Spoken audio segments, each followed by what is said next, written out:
Halo, Assalamualaikum warahmatullahi wabarakatuh. Terima kasih telah bergabung di podcast Ngopi Sehat, ngobrol pintar seputar kesehatan. Bersama saya, Saneka Wiranti SKM, yang menjadi moderator pada siang hari ini. Senang sekali bisa bertemu lagi dengan pemirsa pendengar setia podcast Ngopi Sehat. Semoga Sobat Karsa dimanapun Anda berada dalam keadaan yang sehat dan juga bahagia. Pada episode kali ini, tema yang akan kita bahas adalah kusta masih ada di sekitar kita. Waspadai, cegah, dan hindari stigma negatif. Pada episode podcast hari ini, kita memperingati Hari Kusta Sedunia yang jatuh pada tanggal 25 Januari 2026 kemarin. Dan untuk itu kita telah bersama narasumber yang sangat luar biasa, yaitu Dr. Citra Dwi Harningtyas, spesialis dermatologi dan venerologi, magister kedokteran klinik di RSUD Karsa Husada Bantu. Selamat siang Dr. Citra. Siang Mbak Sani. Bagaimana kabarnya dok? Bisa menyapa Sobat Karsa? Baik, halo Sobat Karsa. Bisa diperkenalkan dok, di sini sebagai dokter apa?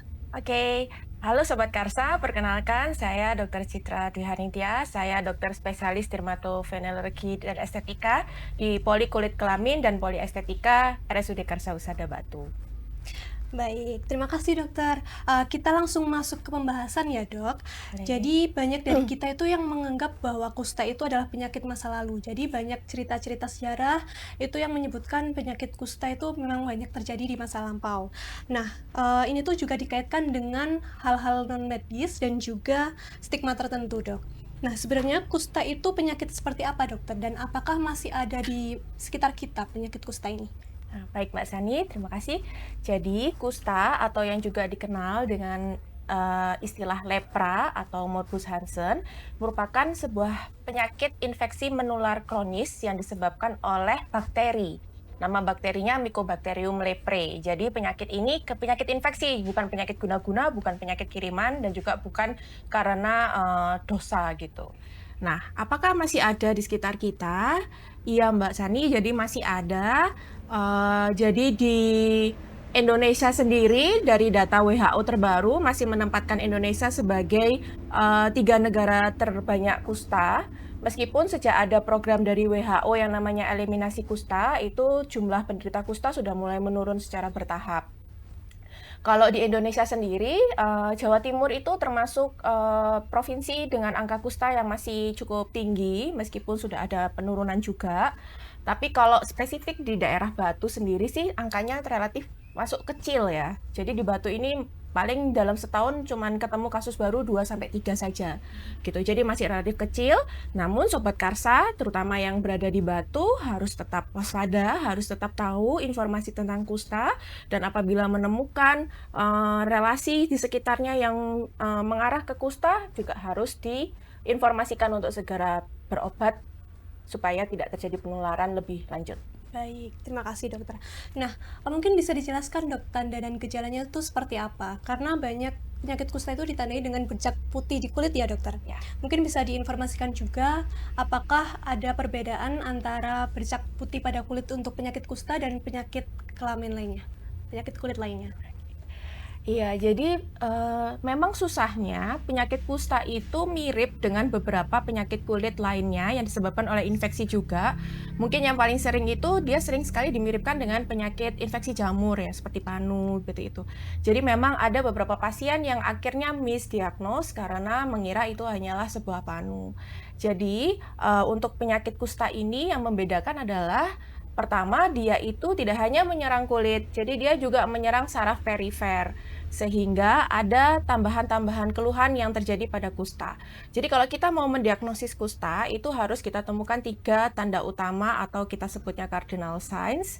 Pertama, apabila kita menemukan sebuah bercak, bisa warnanya putih, bisa warnanya merah, namun disertai dengan kelainan saraf perifer berupa mati rasa atau terasa tebal.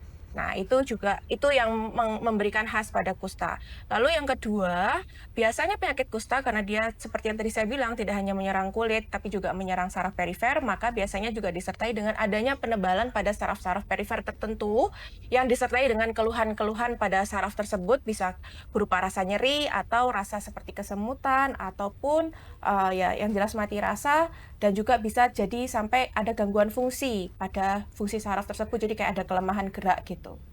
Lalu yang ketiga itu melalui pemeriksaan penunjang berupa pemeriksaan mikroskopik itu ditemukan bakteri kustanya gitu. Jadi apa yang membedakan kusta dengan penyakit kulit lainnya ya ada di mati rasa dan gangguan pada sarafnya itu yang tidak ditemukan pada penyakit kulit lainnya. Baik, terima kasih dokter. Jadi memang ada perbedaan ya dok antara bercak putih pada kulit di penyakit kusta dan penyakit lainnya. Betul. Baik dok. Kemudian salah satu ketakutan terbesar di masyarakat terkait kusta itu penularannya dokter. Sebenarnya bagaimana sih penularan kusta itu dan apakah aman kalau misalnya kita itu bersentuhan seperti salaman, kemudian tinggal satu atap dengan penderita kusta? Baik. Ya, jadi seperti tadi yang sudah saya sampaikan, jadi kusta itu memang penyakit infeksi menular.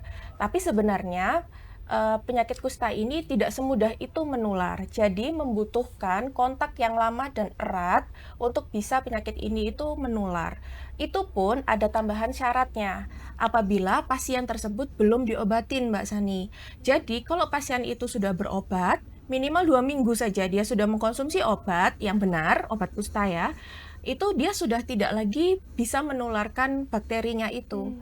Jadi apabila kita bersentuhan atau tinggal satu rumah dengan penderita kusta yang sudah berobat, tentunya tidak menjadi masalah. Dan juga kusta itu kan penularannya melalui droplet ya, jadi kayak dari liur atau sisa makanan seperti itu.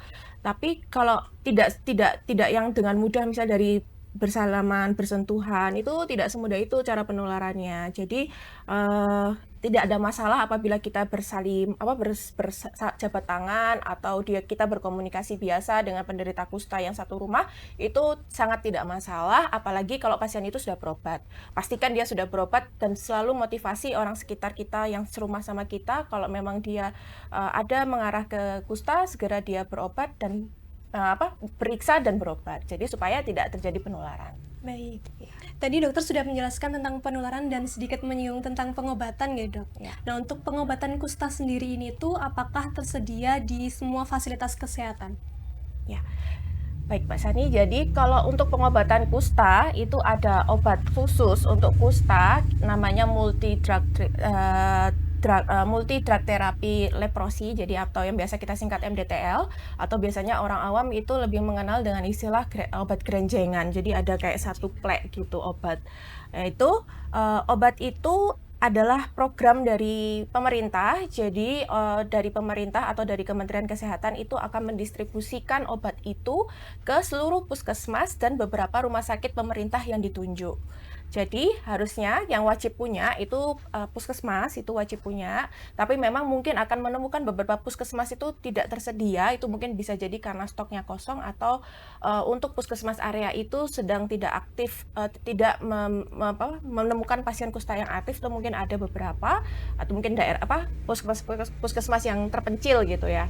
Nah, tapi dari program pemerintah sih sebenarnya semua puskesmas itu harusnya punya. Kalaupun misalnya kita menemukan, misalnya ada pasien ke puskesmas dan ternyata puskesmas itu tidak punya obatnya, itu tetap ada solusinya. Jadi biasanya dari puskesmas itu akan merujuk ke puskesmas lain yang mungkin obatnya tersedia, atau ke RSUD rumah sakit pemerintah yang juga tersedia, yang ditunjuk oleh pemerintah untuk mengatasi kusta. Itu. Jadi obatnya tuh gratis, Mbak Sani. Okay. Jadi meskipun bukan puskesmasnya dia ya, jadi misalnya dia puskesmas A, ternyata puskesmas A tidak tersedia, dia dirujuk ke puskesmas B, maka di puskesmas B itu juga tetap gratis. Tidak harus punya BPJS, pokoknya untuk semua masyarakat Indonesia, obat kusta itu gratis, karena itu program dari pemerintah.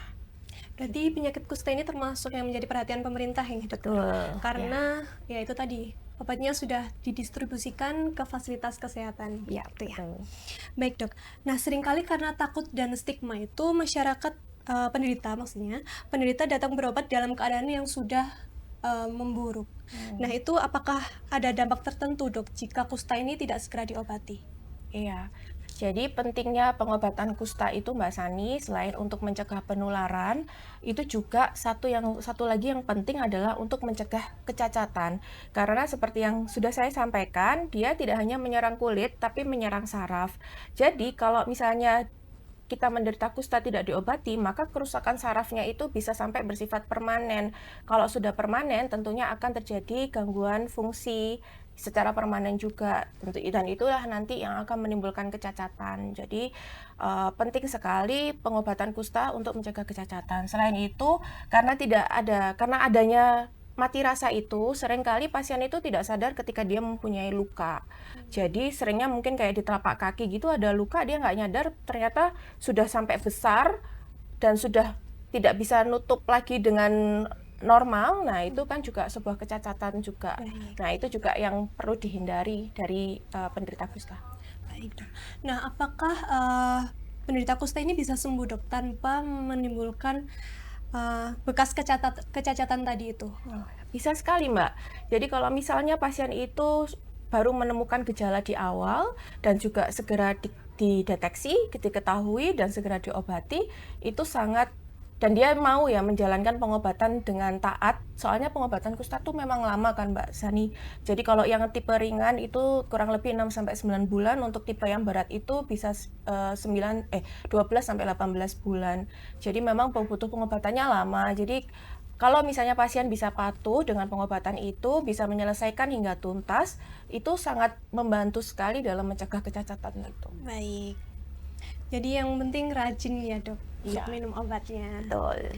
Baik, Dok, kita geser ke upaya pencegahan.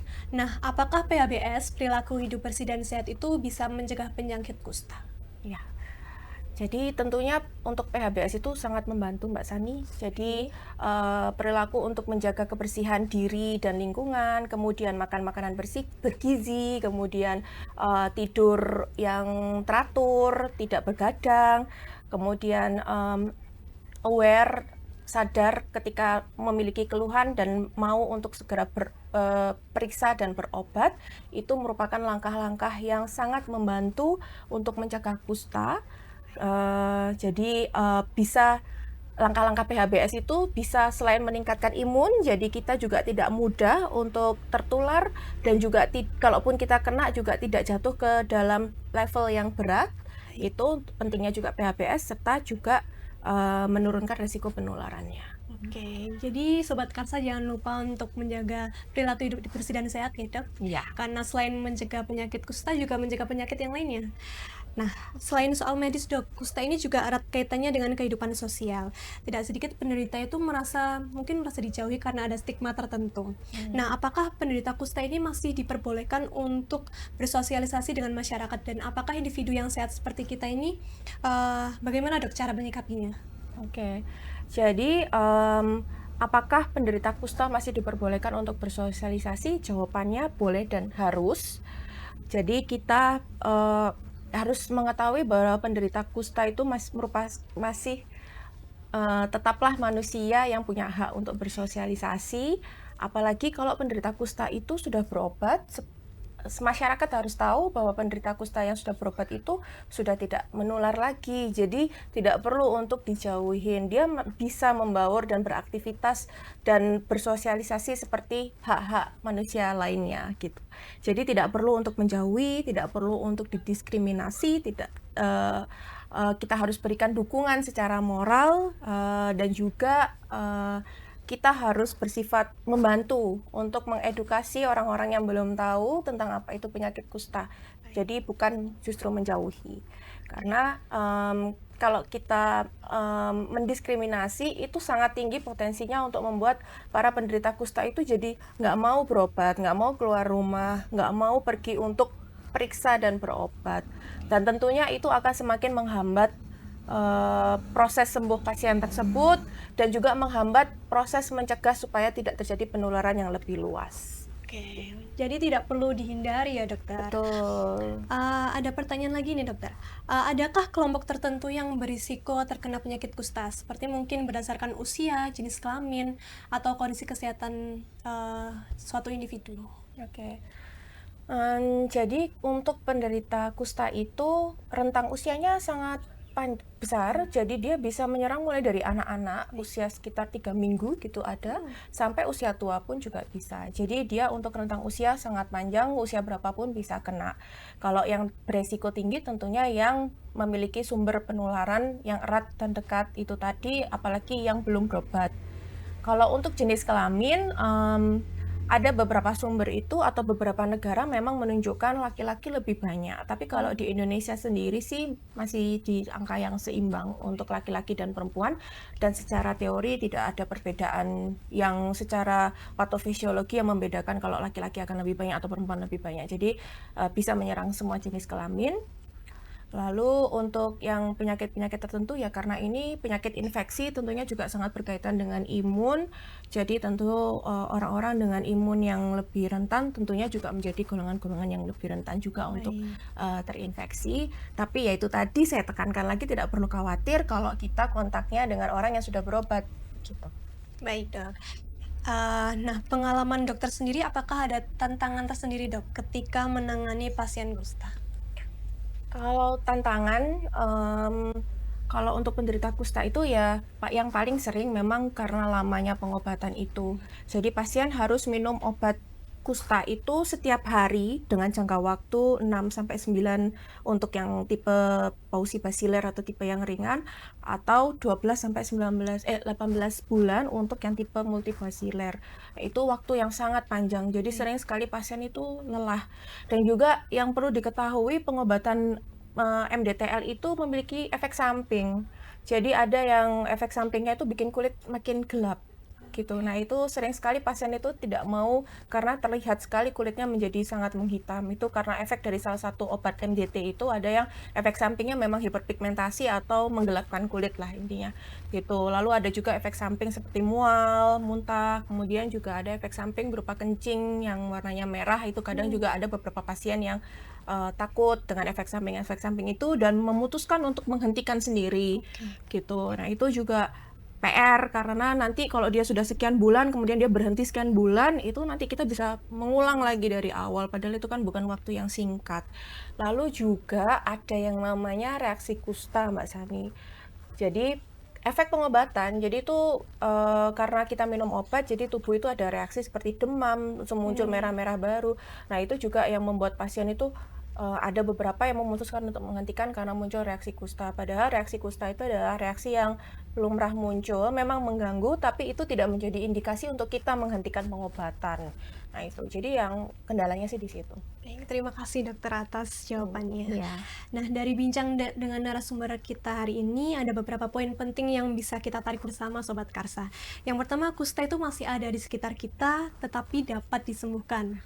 Kemudian, stigma masih menjadi tantangan besar dalam penanganan kusta, namun kita sebagai masyarakat itu memiliki peran penting dalam pencegahan dan penghentian stigma ini. Sebagai penutup, Dok, mungkin ada pesan dari Dokter Citra untuk masyarakat dalam mencegah dan juga menghindari stigma tentang penyakit kusta di Indonesia ini. Oke. Jadi setelah mendengarkan podcast ini, saya harap Sobat Karsa sudah memiliki informasi tentang apa bedanya atau apa yang menjadi mitos atau fakta dari penyakit kusta ini. Jadi yang pertama yang menjadi mitos adalah penyakit kusta ini bukan penyakit kiriman, bukan penyakit guna-guna, bukan penyakit kutukan. Jadi faktanya penyakit ini adalah kusta ini adalah penyakit infeksi yang bisa disembuhkan karena ada obatnya. Jadi bisa dicegah dengan melakukan juga pola hidup sehat dan juga untuk penderita kusta jangan berkecil hati, tetap percaya diri untuk memeriksakan diri apabila kita memiliki gejala dan juga melakukan atau melanjutkan pengobatan sampai tuntas dengan efek samping yang ada pun agar bisa sembuh secara tuntas juga. Jadi kita harus stop stigma, stop diskriminasi, dan juga stop prasangka. Baik, luar biasa sekali. Terima kasih Dr. Citra Ya. Dwi Haringtyas, spesialis dermatologi dan venerologi dan estetika, Magister Kedokteran Klinik atas waktu, ilmu, dan penjelasan yang sangat bermanfaat. Ya. Terima kasih banyak dokter. Ya. Tak terasa Sobat Karsa, kita sudah berada di penghujung acara. Terima kasih karena Sobat Karsa telah menyaksikan podcast Ngopi Sehat pada episode kali ini. Tetap jaga kebersihan, jaga kesehatan, dan jangan lupa kusta bisa disembuhkan dan stigma harus dihentikan. Sampai bertemu di episode podcast Ngopi Sehat selanjutnya. Saya Saneka Wiranti dan juga Dr. Citra pamit undur diri. Wassalamualaikum warahmatullahi wabarakatuh. Assalamualaikum warahmatullahi wabarakatuh.